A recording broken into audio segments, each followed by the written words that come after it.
comme promis, je vous fais une petite vidéo pour que vous puissiez vous connecter au maximum avec les énergies de la nouvelle lune. Et pas que, puisque cette nouvelle lune, elle va être vraiment super puissante parce qu'elle se combine à un portail énergétique, le portail du 11, pardon, 1. Donc en fait, c'est un portail aussi connu énergétiquement pour vraiment vous permettre d'aller de l'avant. C'est un super combo qui va être hyper puissant. Donc c'est pour ça que je voulais vous faire profiter un maximum de cette étape, de ce passage.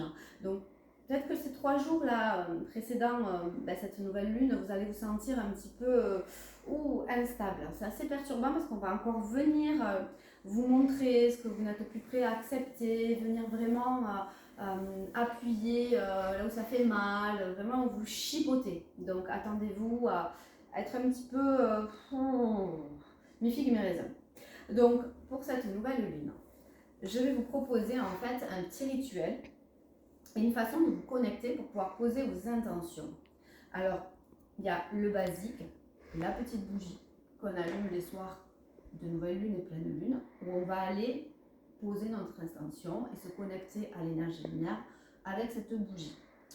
On peut choisir la couleur de la bougie, puisque suivant la couleur de la bougie, on va attirer à nous quelque chose. Là, j'ai choisi une bougie rose, donc c'est plutôt axé sur l'amour. Je vous invite à aller regarder, mais je ferai des vidéos où j'expliquerai un petit peu plus les couleurs des bijoux, les pierres, les animaux, ce avec quoi on peut s'accompagner pour encore plus augmenter la magie, j'ai envie de dire.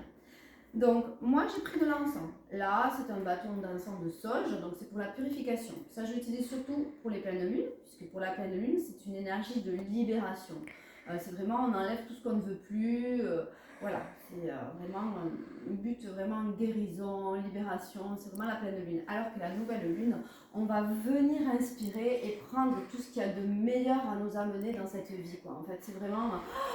Voilà, c'est là où c'est le moment de poser des intentions, d'affirmer même vos intentions. Et ensuite, moi, je vais utiliser plusieurs petites choses. Je travaille avec la roue chamanique. Donc, quand je fais mes cercles de lune, généralement, moi, j'ouvre mes portes chamaniques avec la roue médecine et les 4 directions. Donc, j'utilise 4 bougies. C'est pareil, on peut prendre n'importe quelle couleur.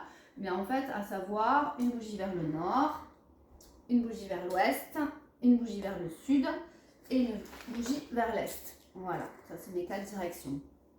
Ensuite, j'utilise des fleurs. Alors ça peut être des fleurs naturelles, ou là j'ai pris des fleurs séchées, parce que normalement je vais dans les bois et je vais chercher mes petites fleurs.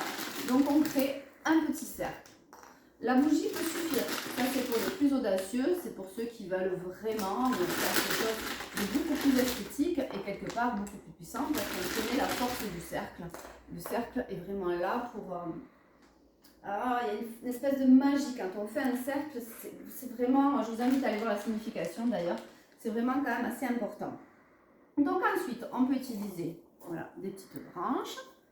Moi, c'est parce qu'en ce moment, c'est plutôt le sapin, donc on fait un petit cercle, on fait notre petit cercle avec nos petites branches de sapin. On peut rajouter des petites pommes de pin. Alors on essaie toujours de faire un petit peu comme avec le mandala, de rester équilibré, de savoir que de chaque côté, on a à peu près les mêmes choses, les mêmes couleurs. Voilà. Ensuite, on peut rajouter des pierres. Là, par exemple, si j'ai besoin d'amour, pour pouvoir augmenter la puissance du cercle, je vais mettre du quartz rose, qui est la pierre de l'amour. On peut très bien vouloir de la joie, rajouter la pierre du soleil, de l'argent, l'aventurine pour la réussite. Et pour se connecter à sa féminité, la pierre de lune qui est juste magnifique pour ça. Je l'ai ici, et d'ailleurs j'ai oublié de mettre mon petit mandala qui est juste extraordinaire. Pas mon mandala, pardon, mon petit collier de perles de lune qui est juste extraordinaire et qui normalement m'accompagne sur les cercles. Donc ensuite, pour ce qui est figure énergétique, tout ça, on peut rajouter une petite fleur de vie. Moi j'aime bien que les choses soient symétriques, voilà. On peut faire avec les petites figurines, bien sûr c'est pareil, on peut encore plus marquer ces directions. Voilà, j'ai choisi l'éléphant, c'est la sagesse, donc on peut choisir toute autre chose. Je pris du sapin, on aurait pu prendre des petites plumes, le tout c'est en fait que ça fasse un cercle. Voilà. Donc en fait, on met ce qu'on veut, ce qui nous parle, ce qui pour nous on trouve joli. On peut aussi aller regarder les significations de chaque chose qu'on va positionner autour de ce cercle. Voilà. Et à l'intérieur, on peut rajouter des animaux. Si on connaît la signification des animaux. Pour une renaissance, moi, j'irai ajouter